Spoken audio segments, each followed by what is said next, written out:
This alert is Big Brother watching you. A newly declassified report is raising bipartisan concern over just how much of our personal information the federal government has. Griff Jenkins is live in Washington. He has the latest. Hi, Griff.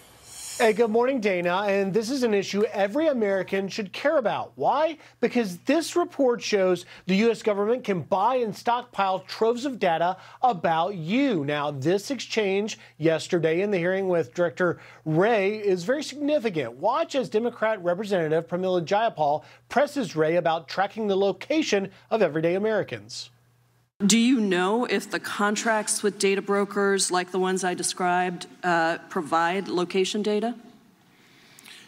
My testimony about purchasing commercial database information that includes location data derived from internet advertising remains the same, which is that we currently do not do that. But the information that you have that has already been purchased, does it contain location? Again, I'm not trying to be obtuse or difficult here. I just know from experience that the more you drill into this whole issue of commercial data, geolocation data, et cetera, that it gets very involved. In some cases, it involves pilot projects that are in the past. In some cases, it involves national Director security. Wray.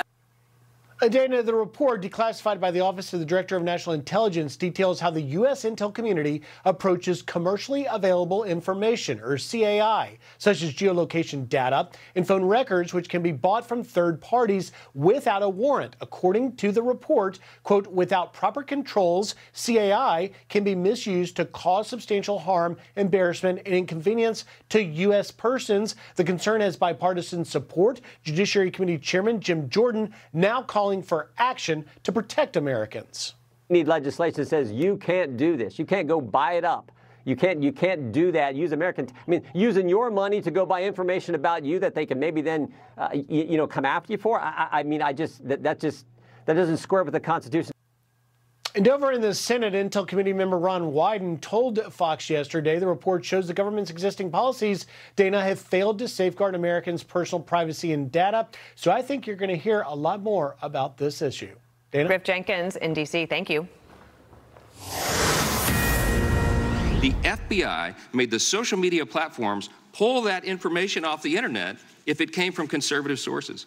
They did this under the guise that it was disinformation. Your star witness said in the litigation, Elvis Chan, who's in charge of this, said they do it on the basis of disinformation. The court has found that, and Elvis Chan testified under oath in charge of this for you. He said 50%. He had a 50% success rate. I'm not sure that's a correct characterization. Comes right out of the opinion. You should read it. Of his testimony. But what I would say is the FBI is not in the business of moderating content. Okay.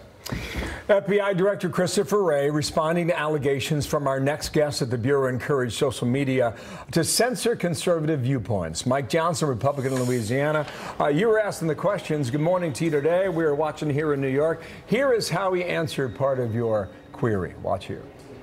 I would disagree with your characterization of the FBI and certainly your description of my own approach. The idea that I'm biased against conservatives seems somewhat insane to me, given my own personal background. Somewhat insane was the answer. A lot of your questions have to do with credibility, right, in the FBI and trust. That was what you were driving at in part. Were you satisfied? Not at all. It's so frustrating even to hear and see these clips again. It's happened yesterday morning. Director Wray, as you've seen, was very evasive. He was defiant. He presented information to our committee yesterday that is demonstrably untrue. In one of those exchanges there, he claimed and argued with me that they were not pulling down information, censoring and silencing so-called election disinformation before the 2020 election. It's just not true. The lawsuit says that a 155-page court opinion that came out by a federal judge on July 4th says that the evidence shows that the FBI was pulling down the speech of American citizens. They made no attempt at all to distinguish between foreign influence and Americans. And so what the court said is that this result had the desired effect. Millions of free speech, protected postings of conservatives across the country were pulled off the internet because some FBI agent determined that they didn't like that message. It's absolutely staggering and frightening. And the court said, by the way, this is arguably the most massive attack on free speech in United States history. Yes, so that was the judge down, I believe, in Louisiana, or is it Texas?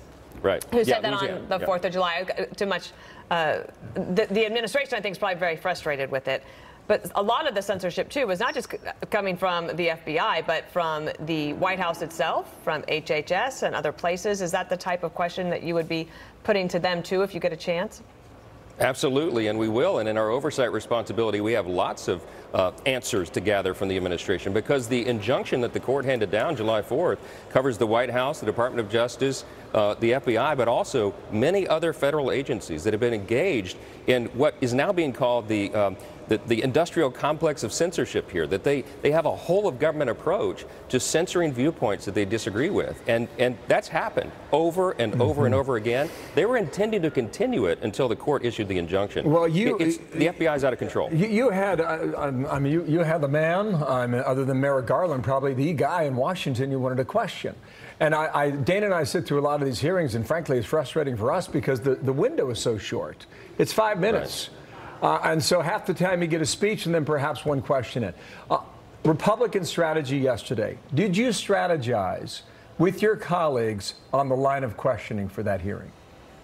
We did. We had a meeting the night before. The members, Republican members on the committee, worked out the line of questions that they had. Here's the challenge, Bill.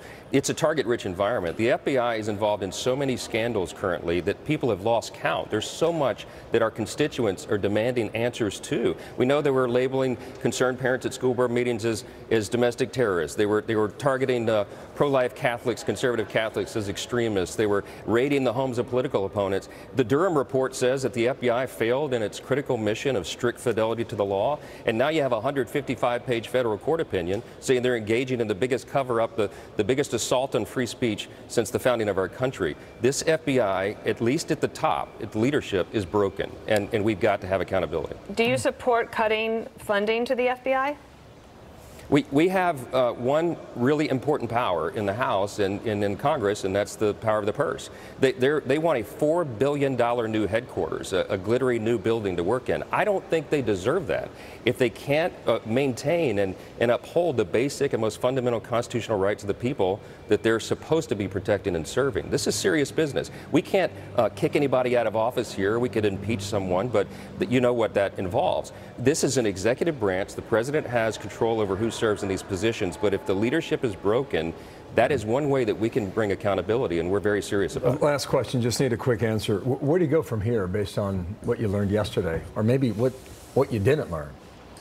Well, we have to have reform. We have to have serious reform at the FBI. It's the most important and largest law enforcement agency in the country. It has a critical mission, but if the leadership is broken, it cannot do that. They're being weaponized. The whole Department of Justice is under Merrick Garland's leadership, and we're going to continue this, putting the information out for the American people so they can draw their own conclusions about it as we do. All right, Mike Johnson, thank you for your time, sir. Republican of Louisiana, thank you. Thanks. Speaking of the FBI, the